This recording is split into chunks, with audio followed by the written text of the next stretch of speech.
folks, and welcome back here to Gatekeeper Media as we bring you coverage of the 2022 Dynamic Disc Open out in Emporia, Kansas, now over at the Emporia Country Club after a couple of rounds at Jones Park. Such a shout out to all of you for tuning in, and a big thank you to all of our Patreon supporters who help make all of this coverage possible. Once again, I am Dustin Mouret, bringing you the commentary solo here for the chase card in round number 3, as our competitors look to make a move and avoid that cut line.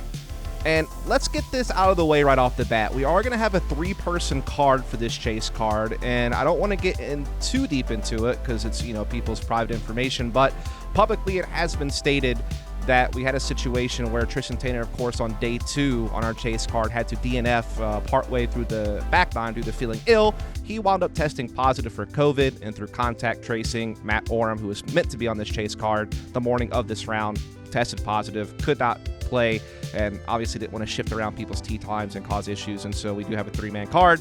We got Kevin Jones leading the way here, throwing a lot of his new stuff, like the reverb, as well as typical Prodigy molds.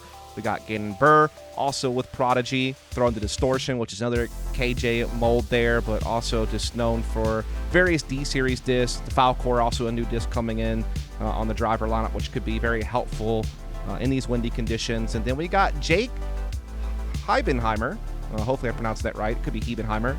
My apologies. Throws a bit of a mixed bag, it looks like, coming in with different stuff from Prodigy, different stuff from Discraft. See some Innova in there as well, with a lot of destroyers and such. And so cool to see a mixed bag player on the card.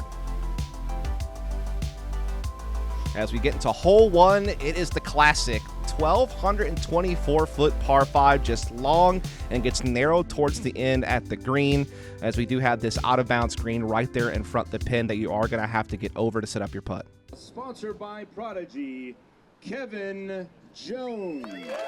And Kevin Jones will lead things off. Fresh off a 3rd-place finish at Jonesboro, was in the hunt for the win up until the 18th hole. Also found 4th place at the Las Vegas Challenge and 22nd at Champions Cup. Multiple top 5 and top 10 finishes last year and came 5th at the finale. He is 8th in the UDisc World Rankings. Certainly a guy you can always expect to perform. And I can tell you now, just to get this out of the way, I don't want to have to harp on it too much, but it's real windy, as it always is in Kansas. But particularly this day, it was low to mid 20-mile-per-hour winds with 35-mile-per-hour gust. So it is a constant factor all day long. Just keep that in mind. So Kevin Jones gets down there, kind of threatens that left side OB, but does stay in bounds, as the green flag will come out and confirm it. So yes, windy. From Urbandale, Iowa, sponsored by Prodigy, Gannon Buhr. Yeah, of course, Gannon Buhr was our 2021 Rookie of the Year, thanks to multiple top 15 finishes last year, including a top 5 at the Clash of the Canyons and the Preserve and the Disc Golf Pro Tour finale. So far this year, he's come 2nd at the Las Vegas Challenge in a thrilling playoff. Also had a top 5 at the Open in Tallahassee, Champions Cup, and Jonesboro. Also had a 7th-place finish at Texas State. So lots of top 5, top 10 finishes already in his young career. Very just all-around good player.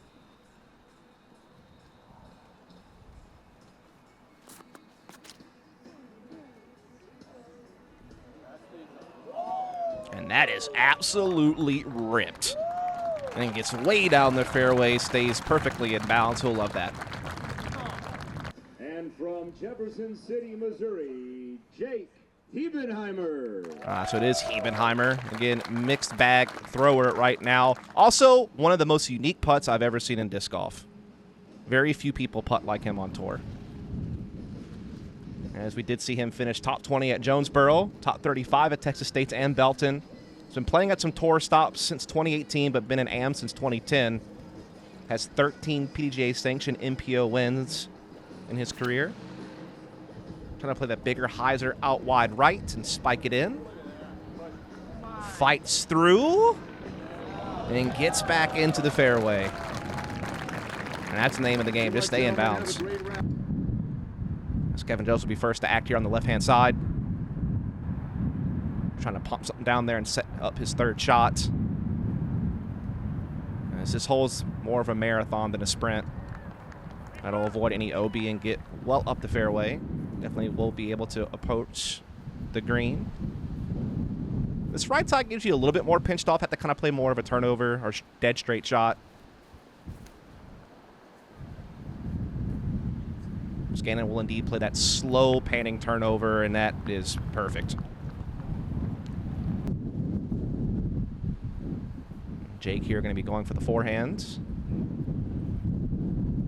Not a bad play on this right-hand side of the fairway. Kind of playing towards that pocket of OB here on the left-hand side, but we'll fall short of it and get some great ground action. You do have to kind of be concerned, though, in these winds, if your flight plate gets exposed on a bounce like that, it can blow you all over the place, but he was able to handle it just fine. This is Gannon Buhr's third shot, and that is really good. I was a little bit concerned it might roll down, but it sticks up there in the bullseye. Gives him a birdie putt. And here's one of Kevin Jones's new line of disc, the distortion that he'll be using to approach. Well, that's threatening that green, but rolls over it. And yeah, he's going to have a birdie putt as well.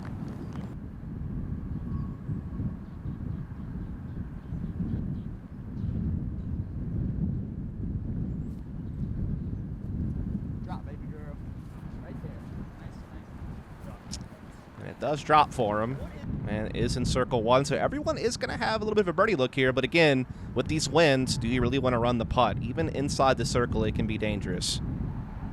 And there's that horseshoe-style putt that Jake is known for. It's so fun. He may not be the only one who does it, but he's one of the few, and he's, you know, usually really darn good with it, so it's always fun to watch. We'll miss it, though. Have to settle for a par. Here's Gannon for birdie.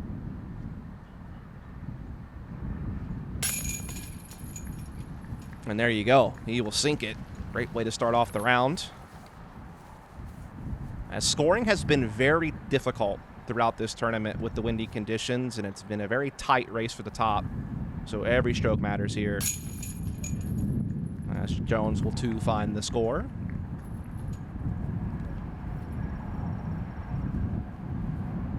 As this hole was actually playing .53 strokes over par with only 9% of the field finding the birdie. Two of our card mates will do it. Now we get to hole number 2.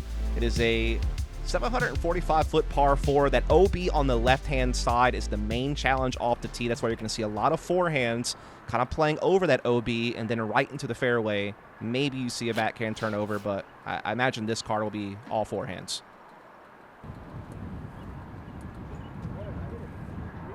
Gets a little bit of a nasty roll towards that right-hand side. There is OB past the rough over there that you can get into, but it's really the left OB that's the main challenge.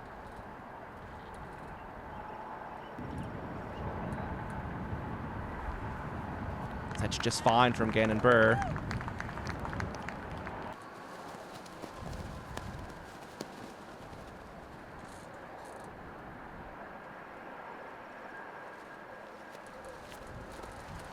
Jake swinging one out there as well. Looks just fine, swinging in. Covers some good ground as well, so both of our card mates are well set up, but it's Kevin that's a little bit more cut off, but looks like he still has a forehand route to get up and down.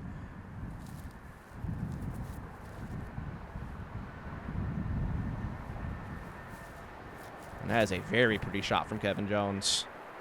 Unfortunately, doesn't really get enough forward push to get him into putting range, but considering where he was, I think he made the most of it.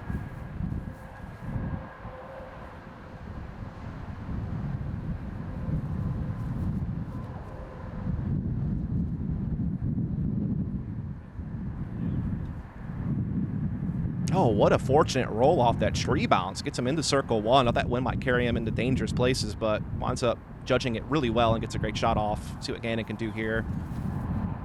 Ooh. Obligatory good stop. Have to say that. Always do. Never a bad stop in disc golf, as we are going to see this hyzer played out to the right. Backhand in nature from Gannon Buhr.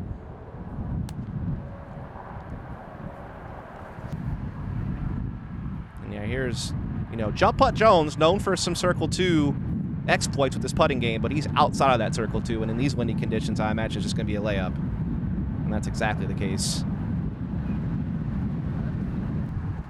Here's Gannon, well, into Circle 2 range as well, getting onto a knee. Not a bad way to kind of play the headwind putt. Tries to give it a soft bid. But in the end, we'll be settling for par. And here comes that just awesome horseshoe putt from Jake. Just laying it up.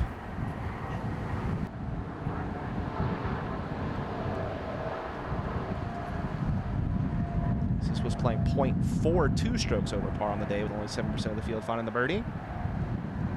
Seeing a trend here. Not a whole lot of scoring going on. Not a whole lot of people under par.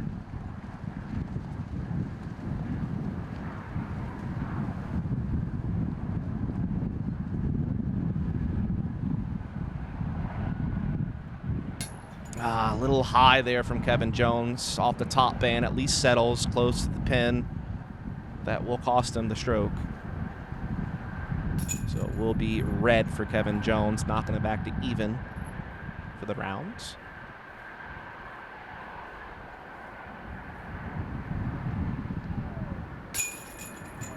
Gannon gets his putt in there for par.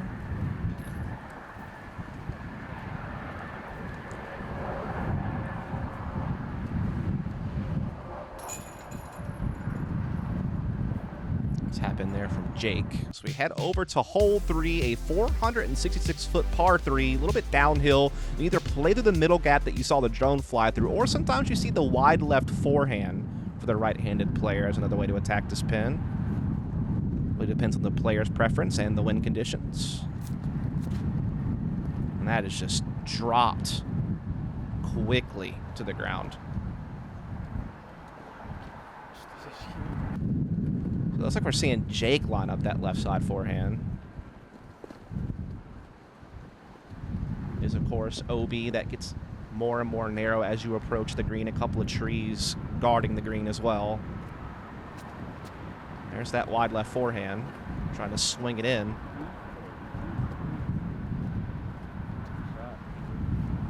It's caught up a little bit there. Obviously a lot more ground you have to cover if you're playing that route.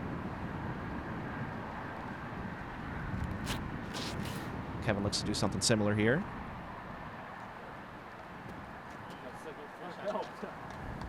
And just get down the fairway a good bit, but really not in putting range, it looked like. Gannon Buhr still has a good bit of work to do here.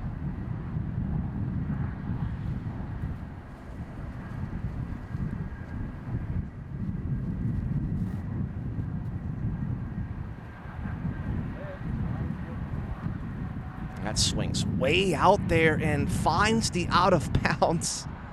This is turning into a tough hole here for Gannon Buhr. Expert approach shot there from Kevin Jones, though, and yeah, I'd be happy to. Always a great situation to be in when you don't really have to putt when you're in these weather conditions.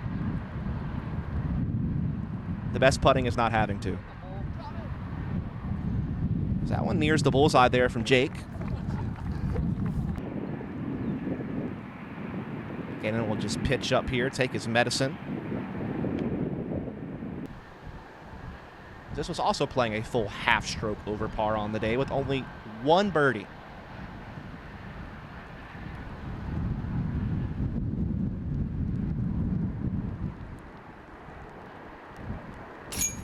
Jake will knock in the par. Kevin will look to do the same. Gannon taking a bigger number. And it was Nathan Queen who took the solo birdie on hole 3 for the day. Shout out to him. Does some commentary here. Love him. We'll be back after a break. There's two components of making the hyzer flip. Throw it on a hyzer angle. This way. Finding the right disc is the most important part of it. That was a hyzer flip. You see that, Mom? Now we get the hole 4, 598-foot par 3, and this is actually one of our biggest changes to the layout, as the basket used to be on the left side of that green that you saw up in those trees by kind of a little bit of a cart path type situation, but now the hole plays longer, and the pin now on the right-hand side of the fairway, right of that OB bunker. So a very big change, very long par 3. Big backhand turnover attempt here from Jake, but that will drift way over there. It's still in bounds. Almost kind of near towards where the old pin was. Is Kevin thinking roller?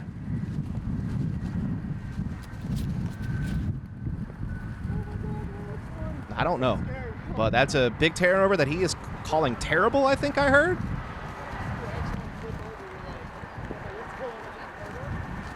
I'm not sure. Either way, no harm, no foul, it didn't look like. Big turnover here for Gannon Buhr. Or attempting to, that is hyzering out. But at least avoids the bunker, stays in bounds. And again, this is probably the biggest change on the front nine for the course this year. A lot of the changes to the course were more FPO driven, but there have been a couple of changes for MPO, and that's one of them.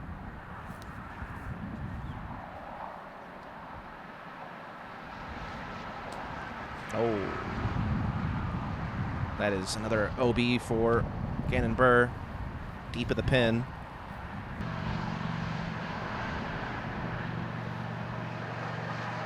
So Jake here can do.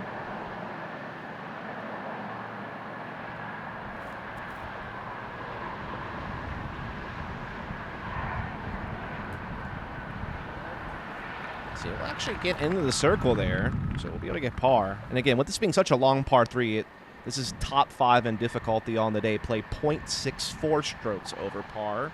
Only one birdie. As you can see, it won't be this card. It was John Willis who got that one within a 150-foot throw-in. So shout out to him.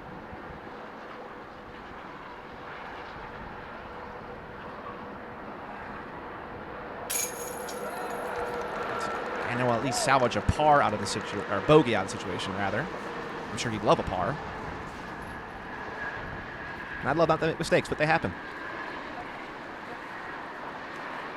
Jake looking not to make a mistake here, trying to knock in his par putt.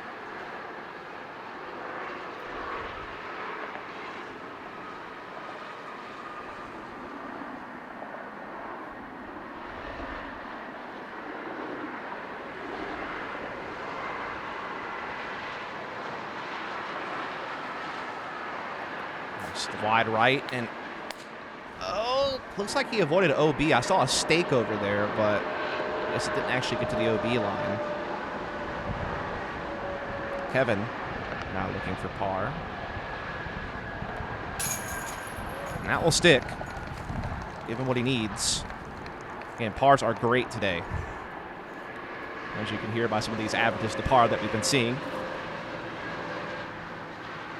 And so yeah, that wooden stake, I guess, is well in front of the OB by a couple of feet, so no big deal here for Jake. We'll still be able to try to at least get a bogey out of this.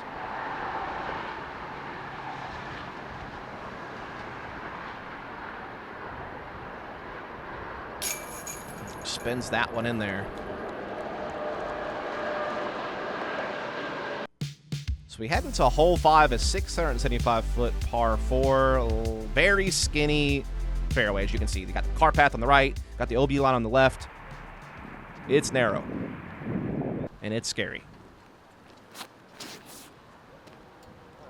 And that is overturned forehand, but it is still going to get to edge and get the skips. And that part of the path is not out of bounds. It is just that far right-hand side.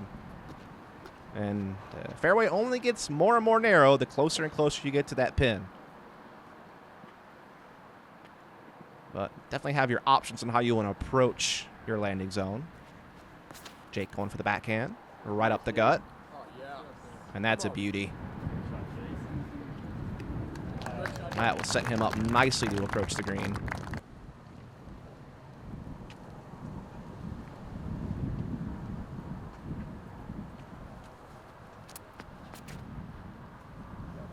That's a ball.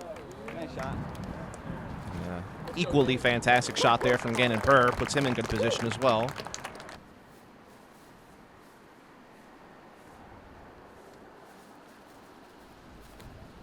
Gannon first to act, trying to spike one in there, but the wind's just having its way with that disc. Still falls into good place, though. Tree kind of helped him out there, it seemed like. Knocked him down, avoided any OB. The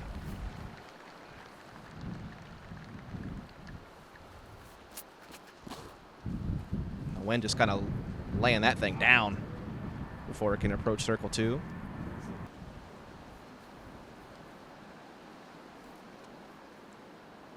Couple different gaps you can go through. Obviously, a little bit of a low ceiling challenging your approach to the pin, though, as an added challenge on this hole, despite being in a good spot here. Jake tries to swing one out. Very good ground action. And seeks the pin. Gives him a great chance for birdie. As this played a .56 over par.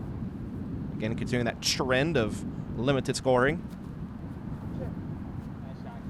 Kevin Jones will just jump putt approach to get his par.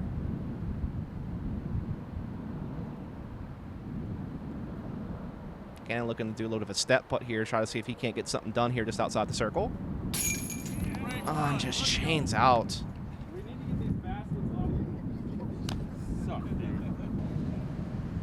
And he is a very huge fan of the chains, is what I read there.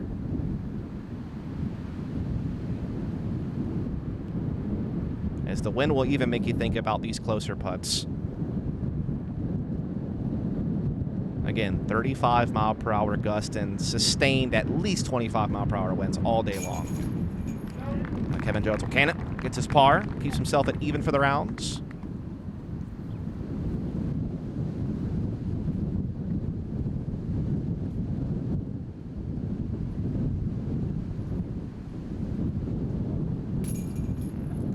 Jake taking the birdie, a rare occasion on this hole.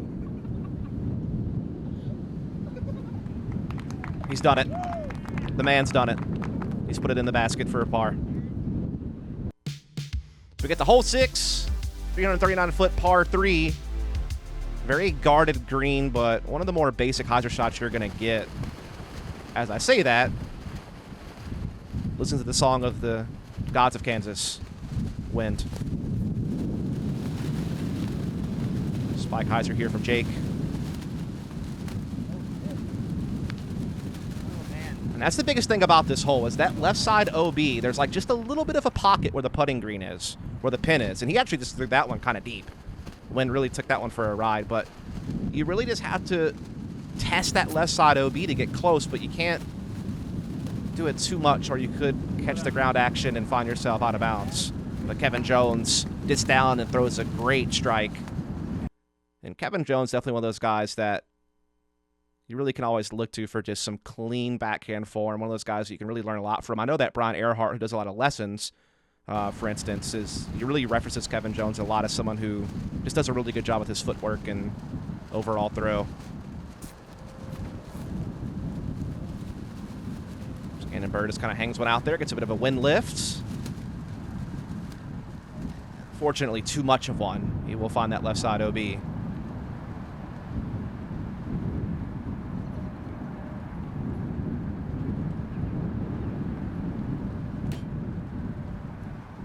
Just kind of drops it there onto the basket, makes sure that he can at least limit the damage. Gannon maybe looking to try to save par here. Inside the circle, OB. But a little low, hits the basket. Let to settle for a 4.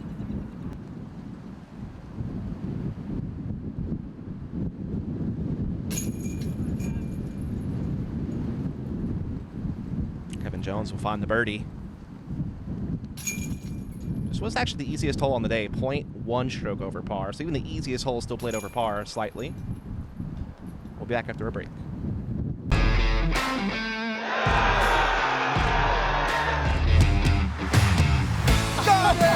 Wow. Oh my God. World champion, Katrina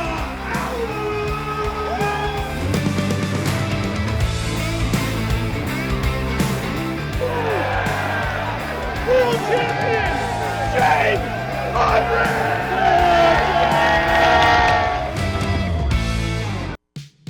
All right, now we're at hole 7, a 678-foot par 4. Again, OB lining the left and right-hand sides. Elevated pin to add to difficulty in putting. And again, also an instant gap you have to hit off the tee. Also low ceiling the challenge as you approach the pin. Kevin Jones playing the wide hyzer around the gap. You know, Kevin, I don't think it is. It's going to be OB. Is the risk you take by trying to play the wider hyzer and away from the gap. Jake will hit it head on. Plays it up the center. Getting a lot of turn, though. And that, too, will find the out of bounds. Welcome to Kansas.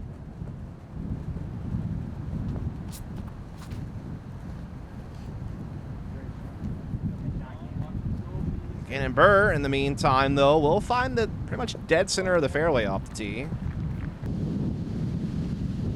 Oh, it does take you to a drop zone, which is honestly not too far off the tee pad. You don't get that much progress on this drop zone.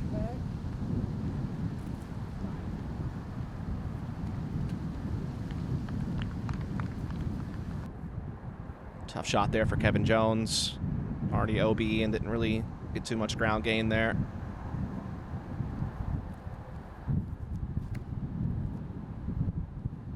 Big shot here from Jake. And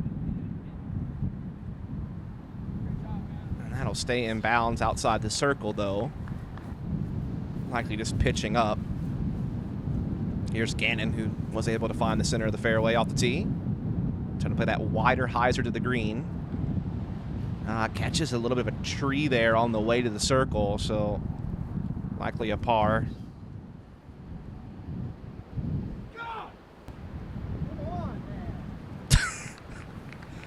The animation there from Kevin. I believe he wanted that disc to go. And I feel like, you know, after playing in these winds now for 2 full rounds and this round being even windier than the previous 2 days, it does start to wear on you, I feel like. You know, it's obviously frustrating. Something you can't really control for. And you know it's going to happen at some point. And you try your best to be patient. But when you're just getting grilled, it just eventually catches up to you, you know, and obviously it's understandable, especially when you feel like you're throwing good shots. So we're gonna head to hole 8, a 994-foot par 5, another long one. OB all along the right and left hand side. Obviously the water comes into play the closer you get to the pin, and like many holes here, the fairway, if I could use words properly, does get even skinnier as you go, but it's pretty narrow all the way down.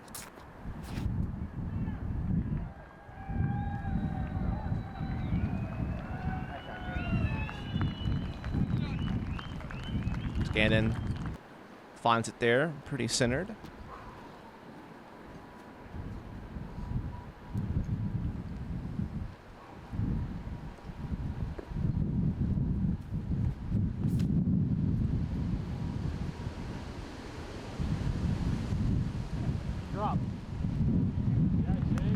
Jake throws a great shot down the center of the fairway, setting him up nicely for the next one.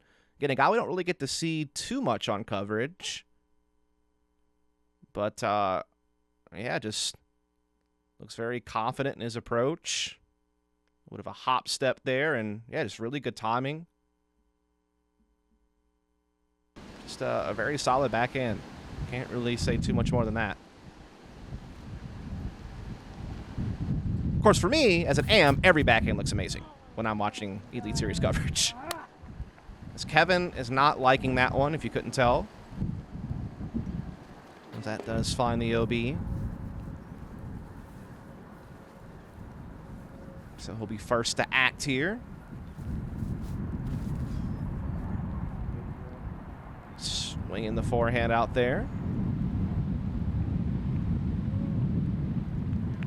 It's going to be up there safe. Again, I'm going to kind of play that forehand over the left-hand side OB.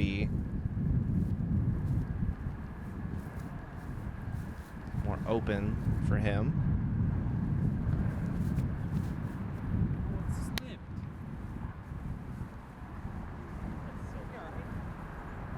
Gannon heard saying that it slipped. Gets a fortunate roll, though, and at least stays in bounds. I mean, hyzered out way sooner than he wanted. Didn't get as much ground as he probably wanted, but staying safe is always a luxury.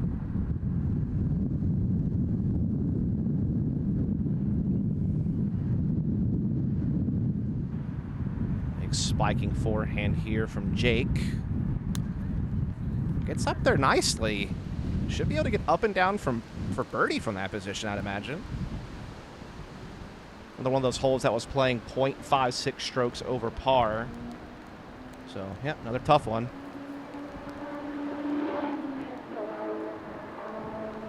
Kevin Jones gets some great ground action on that disc, challenging that low ceiling. I'll give him something to work with. Again, still with the chance to approach the pin to try to collect his birdie.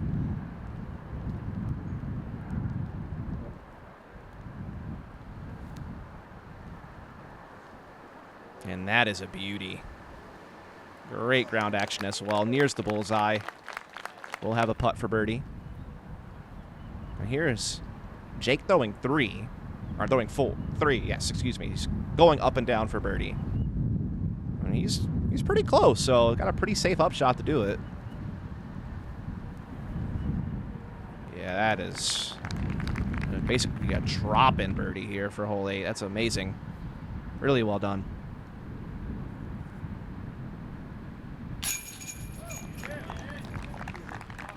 Gannon does eventually card the birdie despite struggling with that approach forehand that he wasn't too fond of.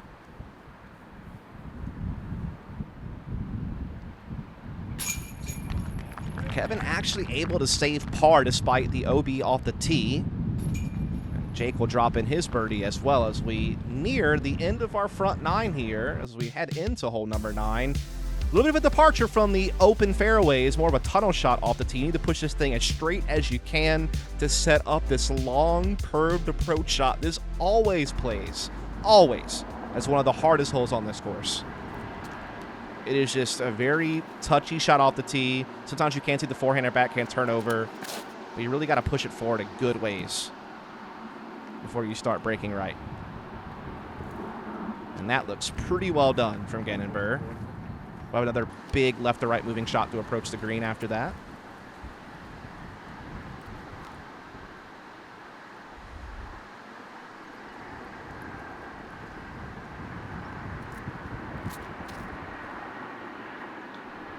Forehand is well from Jake, but that will get caught up on that right-hand side. But it does actually make it inbounds. Short of that would have been OB, but he made enough forward progress to get out into the open. Just means that birdie really is out of play.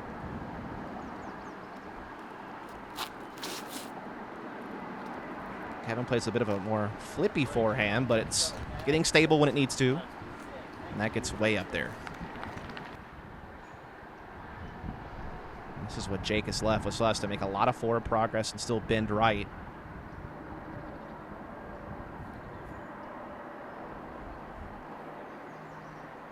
Honestly doing the best that he can from where he was. See what Kevin wants to do here. Big backhand turnover.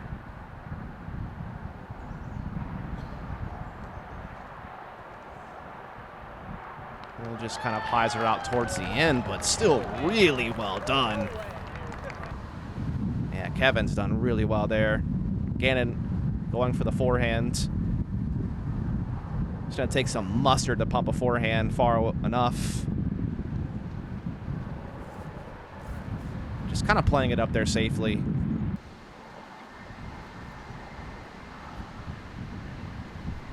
We see Jake's trying to still see if he can salvage par out of this one. Has a long approach shot, though, to get towards that green. This little cut-in pocket in the woods on the right-hand side.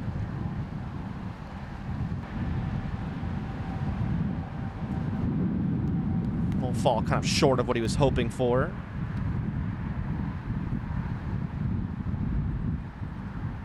Here's Gannon Buhr trying to get up and down for par.